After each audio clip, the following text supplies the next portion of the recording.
lorsque l'on dit que les États s'engagent à améliorer leur capacité militaire, ça ne va pas dans le sens de la paix. Lorsque l'on dit que la politique étrangère et de sécurité commune doit être compatible avec les orientations de l'OTAN, OTAN dominée par les États-Unis, ça ne va pas dans le sens de la paix. Alors la Constitution prévoit dans un de ses articles l'obligation pour tous les États d'augmenter leur budget militaire. Elle le prévoit spécifiquement. Donc je pense que les fabricants d'armes, Dassault, Lagardère, etc. doivent se frotter les mains et vont à toute force voter pour la Constitution parce que ça va leur donner la garantie de l'augmentation des budgets militaires dans chacun des États. Pour modifier le texte, il faut l'unanimité. Or, vous me direz, de toute façon, il fallait l'unanimité, et c'est vrai. Mais on était à 6, on était à 9, on était à 12, on était à 15. Aujourd'hui, nous sommes à 25, et dans 2 ans, nous serons à 27, ce qui est infiniment plus difficile d'obtenir un accord à 25 ou à 27 qu'à 15. Si les 25 pays ne sont pas d'accord sur tel ou tel sujet, ça peut être la protection sociale, ça peut être les taxes, ça peut être la capacité de la Banque centrale européenne d'emprunter. Si l'un des pays n'est pas d'accord, eh bien, personne ne pourra instaurer telle ou telle loi. Le verrouillage se fait par le dispositif prévu, par l'article qui dit que la révision ne peut se faire qu'à l'unanimité. Donc un seul État suffit à bloquer le système. Giscard d'Estaing, président de la Convention, a lui-même dit que ce texte était là pour 50 ans.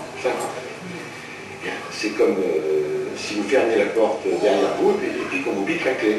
Vous ne pouvez plus rentrer chez vous, vous ne pouvez pas revenir en arrière, vous êtes à la rue. Alors tous ceux qui veulent se trouver à la rue, eh bien, doivent voter pour le traité. Ceux qui veulent garder la clé pour revenir chez eux et peut-être refaire le ménage chez eux, doivent conserver la clé. Et cette clé, c'est la clé de la démocratie. La démocratie, c'est toujours dire oui aux dirigeants. La démocratie, c'est aussi dire non. Surtout quand l'essentiel est en cause. Si le non emporte, ce n'est pas du tout la catastrophe. D'abord, je ne vois pas des troubles dans la rue dehors, n'est-ce pas? Nous revenons exactement à la situation où nous sommes aujourd'hui, c'est-à-dire le traité de Nice, sur lequel Chirac et Jospin étaient ils étaient très fiers quand ils ont signé ça. Maintenant, ils disent que c'est l'horreur. Bon. Mais ça veut dire que c'est le choc, effectivement, mais pas le choc violent. Ça veut dire que nous aurons une possibilité de renégocier et dire quelle est l'Europe que nous voulons, avec une vraie assemblée constituante qui sera élue par le peuple. Nous pourrons dire, voilà les objectifs de l'Union. Ce n'est pas que le marché, c'est la solidarité, c'est le plein emploi. On peut mettre des choses comme ça dans les objectifs de l'Europe. Je crois qu'il faut tout faire pour que la renégociation soit possible. Il faut sortir du piège du pour ou contre l'Europe.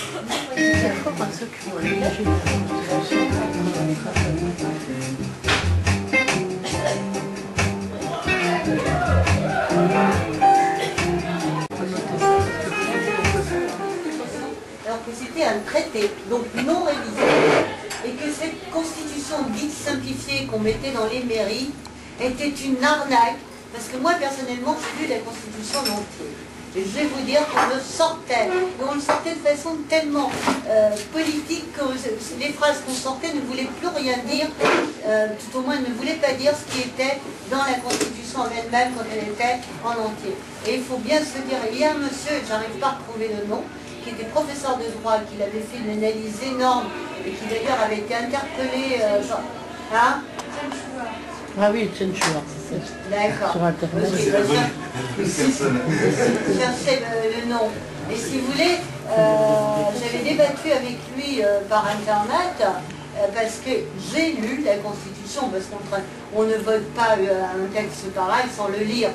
Et on s'est aperçu qu'en fin de compte, on allait se mettre, je dirais, les menottes et tout ce que ça allait faire. Hein. Et on recommence, parce que le traité de Lisbonne est encore plus tartuffe que la première constitution. Parce je ne sais pas si vous l'avez lu, le traité de Lisbonne, c'est encore plus partout. Qui a essayé de le lire déjà? Parce que moi j'ai essayé, franchement, je vous dis que c'est... Ah non mais je vais vous dire, c'est à l'image. C'est horrible. Non, c'est à l'image de celui qui l'a initié, c'est-à-dire aussi farfelu et aussi dans tous les sens. C'est-à-dire que vous passez, si vous voulez, si vous reprenez l'ancienne Constitution, donc le texte qui a été refusé par la France, et le traité de Lisbonne, maintenant vous trouvez un des paragraphes, l'un des articles de l'un paragraphe, plus un autre, plus un autre. C'est-à-dire qu'il faut tout refoutre à plat. Moi j'ai fait ça avec un crayon.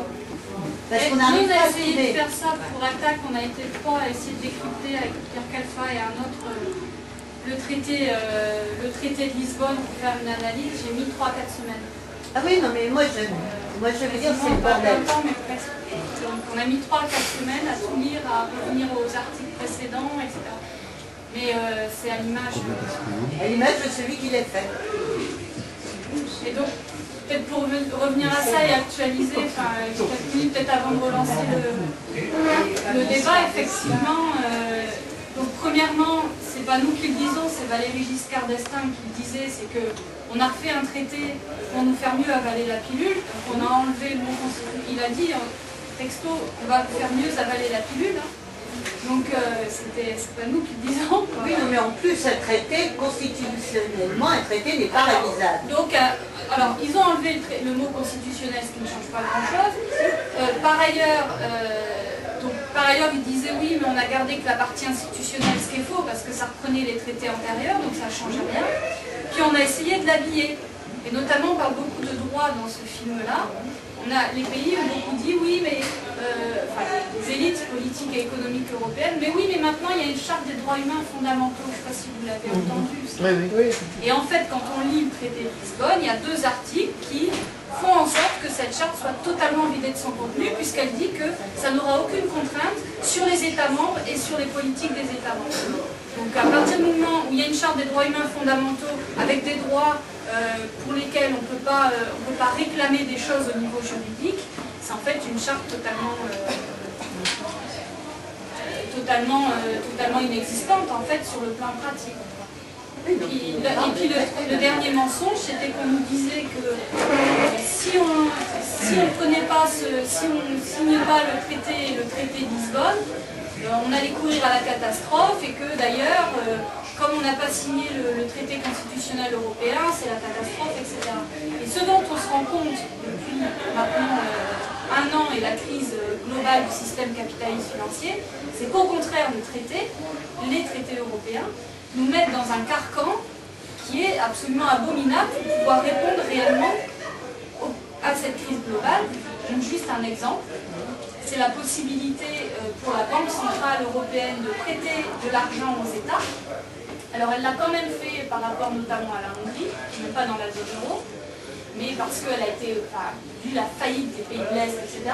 Mais dans les faits, dans les traités européens, la Banque Centrale Européenne n'a pas le droit de prêter aux États, donc les États sont obligés d'emprunter sur les marchés financiers à des taux évidemment, et bien à des taux extrêmement importants, et surtout face à la crise globale, il y a des pays qui empruntent à 3%, d'autres qui empruntent à 6%, d'autres à 10%, comme les pays de l'Est, et donc on se retrouve avec des pays en faillite totale, c'est-à-dire qu'ils n'ont plus la possibilité d'emprunter sur les marchés, et la Banque Centrale Européenne leur refuse aussi ce droit, et du coup ils sont voués, ils sont foutus dans les bras du Fonds monétaire international qui va leur appliquer des plans d'ajustement structurel. Comme pour les pays du tiers-monde. Leur demandant notamment, exactement, c'est le retour du FMI en ce moment, leur demandant notamment de diminuer les salaires de leurs fonctionnaires, par exemple. C'est le cas dans certains pays. Voilà, c'était pour faire un lien aussi avec cette crise globale, mais peut-être dernier point par rapport aux élections européennes quand même. Donc c'est vrai qu'on a tendance à...